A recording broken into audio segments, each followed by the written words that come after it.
తెలంగాణ వార్తలు చూస్తే అంతా మీ ఆశీర్వాదమే, తెలంగాణ ఆడబిడ్డలతోనే మా ప్రభుత్వం ఏర్పడిందన్న ముఖ్యమంత్రి రేవంత్ రెడ్డి. ఘనంగా పద్మాల ప్రదానం. రాష్ట్రపతి ద్రౌపది ముర్ము నుంచి పద్మశ్రీ అందుకున్న 6 తెలుగు తేజాలు. ఇక హైదరాబాద్లో ఒక్క డబుల్ బెడ్రూమ్ ఇల్లైనా కట్టారా అని ప్రశ్నించిన కేటీఆర్. కర్ణాటక సరిహద్దులో 2 బ్రిడ్జ్ కమ్ బ్యారేజీలు కట్టబోతున్నారు. మెట్రోకి 13,600 కోట్లు వర్కింగ్ క్యాపిటల్ కోసం రుణాన్ని రీఫైనాన్స్ చేసిన ఐఆర్ఎఫ్సి. సో ఇది ఒక మేజర్ డెవలప్మెంట్ హైదరాబాద్లో మెట్రోకి సంబంధించి. ఇక ఏపీ వార్తల్లోకి వెళ్తే రంగా హత్యకు చంద్రబాబే సూత్రధారి అన్న వంగవీటి నరేంద్ర. పెద్ద పెద్ద మాటలొద్దు అవినాష్ రెడ్డి వ్యాఖ్య. బీటెక్ రవి పైన. పొగాకు రైతు ధర్మాగ్రహం. ప్రకాశం జిల్లాలో బేళ్లు తగలబెట్టి నిరసన. చంద్రబాబు సర్కార్పై తీవ్ర ఆగ్రహం. 21,452 మందికి మొండి చేయి. వేట నిషేధ భృతిపై బాబు సర్కార్ ఎగనామం. టీడీపీ ఎంపీ కేసినేని చిన్నీకి ఈడీ షాక్. ఆయన ఆ కంపెనీలో డైరెక్టర్గా ఉన్న చిన్ని భార్య జానకి లక్ష్మి రేపు హైదరాబాద్లో విచారణకు హాజరు కావాలని నోటీసు. అయితే ఈనాడు వాళ్ళు కొద్ది డిఫరెంట్గా ఇచ్చారు. మద్యం కుంభకోణం కేసులో ఫ్రైడ్ ఇన్ఫ్రాక్కాన్కు ఈడీ నోటీసులు. అందులో డైరెక్టర్గా ఉన్న కేసినేని చిన్ని, సతీమణి జానకి లక్ష్మి, రాజ్ కసిరెడ్డి అంటూ వార్త ఇచ్చారు. ఓ స్థలం అభివృద్ధి కోసం ఎస్పీవీ ఏర్పాటు చేసాం, అంతకుమించి లావాదేవీలు జరగలేదన్న చిన్ని. ఇక్కడికి వచ్చేసరికి చాలా జాగ్రత్తగా ఈనాడు వాళ్ళు కవర్ చేసే పరిస్థితి అనమాట. అదే వైసీపీకి సంబంధించి అయితే లేని ఆ చిన్నప్పన్న ఆయన ఎవరో దొరికాడు, అది చేశారు ఇది చేశారని రచ్చ చేస్తుంటారు. అంటే జర్నలిజాన్ని ఆ స్థాయికి తీసుకొచ్చారు, బ్యాలెన్స్ అనేది వదిలేసి. గోదావరి పుష్కరాల బాధ్యత నాదేనన్న పవన్ కళ్యాణ్. టాస్క్ ఫోర్స్ గోదావరి కాలుష్య నివారణకు టాస్క్ ఫోర్స్ ఏర్పాటు చేస్తామన్న పవన్ కళ్యాణ్. బేర్ల సరఫరాకు ప్రోత్సాహకాలట. మంత్రివర్గ ఉపసంఘ సమావేశంలో చర్చ. ప్రజాశక్తిలో వచ్చింది. చంద్రబాబు అవినీతిపరుడు అంటూ అనేక ఉదాహరణలు చెప్పిన భూమన కరుణాకర్ రెడ్డి. వైఎస్ కుటుంబంపై దుష్ప్రచారం ఆపకపోతే మేము కూడా అదే స్థాయిలో చేయాల్సి ఉంటుందని హెచ్చరిక.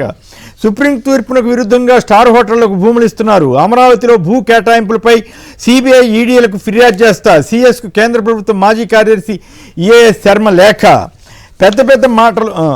పయ్యావుల కుటుంబానికి హత్య రాజకీయాలు. నా తండ్రిని సోదరుని చంపించింది మీరు కాదా? జగన్ గురించి మాట్లాడే ముందు నీ కుటుంబ చరిత్ర గుర్తు తెచ్చుకో. మంత్రి పయ్యావుల కేసుపై మాజీ ఎమ్మెల్యే విశ్వేశ్వరరెడ్డి ధ్వజం. చంద్రబాబు గారు నిన్న ఎంఎస్ఎంఈలకు సంబంధించిన సదస్సు జరిగితే స్టాళ్లు పరిశీలిస్తూ మార్గదర్శనం చేస్తూ ఆయన తిరిగారని చెప్పి రాశారు. ఇక జగన్ తాత రాజారెడ్డి పైన మళ్ళీ పరంపర రాస్తున్నారు. ఇప్పుడు సడన్గా ఏదో కొత్త విషయం కనిపించలేదు. మళ్ళీ ద్వారంపూడి చంద్రశేఖర్ రెడ్డి మీద కూడా ఈనాడు వాళ్ళు ఏదో రాశారు. అమరావతిపై తప్పుడు ప్రచారం మానుకోవాలని నారాయణ గారు అన్నారట. అయితే ఆసక్తికరంగా అమరావతి నిర్మాణంతో ఏటా 12,000 కోట్ల ఆదాయం వస్తుందని మంత్రి నారాయణ గారు చెప్పారట. ఎట్లా సాధ్యం వద్దా వెంకటరెడ్డి గారు? సడన్గా అంటే సంక్షిప్తంగా మాటలు చెప్పండి. ఇది అంటే ఎట్లా సాధ్యం చెప్పాలి కదా. పాయింట్ ఏంటంటే ఇదిగో ఈ పలానా రూపంలో ఇంత ఆదాయం వస్తుంది సంవత్సరానికి, ఇదిగో ఇక్కడ ఈ కంపెనీలు వచ్చినాయి, ఈ కంపెనీల ద్వారా ఇట్లా ఆదాయం వస్తుంది అన్న చెప్పుంటే బాగుండేది. ఇప్పుడు అక్కడికి వచ్చేయన్ని ఆదాయం వచ్చేటటువంటి ఏమి రావాలి. భూముల అమ్మకం ద్వారా కదా. భూముల అమ్మకం ద్వారా ఒకసారే వస్తుంది సార్. ప్రతి సంవత్సరం ఎట్లా వస్తుంది ఆదాయం? అదొక పాయింట్. ఇప్పుడు భూములు ఎంత ఉన్నాయో ఇప్పుడు వాళ్ళకే క్లారిటీ లేదు. ముందు 6,000 ఎకరాలు మిగులుతుంది అన్నారు. ఫస్ట్ 8,000 అన్నారు, తర్వాత 6,000 అన్నారు, ఇప్పుడు 2,000 అంటున్నారు, మళ్ళీ భూసేకరణ అంటున్నారు. ఇప్పుడు రేటు చూస్తే మనం చంద్రబాబు నాయుడు గారు కొందంతకి 3,60,00,000 ఎకరం కొన్నాడు.